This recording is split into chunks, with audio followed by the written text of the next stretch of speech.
வணக்கம் ஸ்வாயனம. சில பேர் சில இடத்துக்கு போனால் சில விஷயங்கள் பண்ணக்கூடாதுன்னு சில ஐதீகம் நம்ம முன்னோர்கள் மூலமாக சொல்லியிருக்காங்க.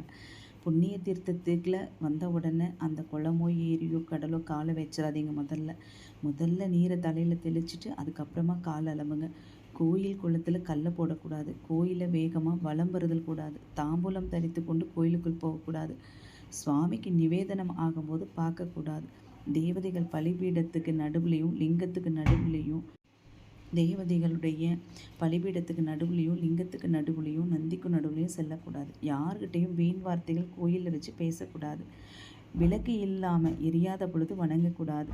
அதாவது கருவறை இருட்டாக இருக்கக்கூடிய சமயத்தில் அபிஷேகம் நடக்கும்போது சுற்றி வரக்கூடாது. குளிக்காமல் கோயிலுக்கு போகக்கூடாது. கையில் விளக்கு ஏந்தி ஆராதனை காட்டக்கூடாது.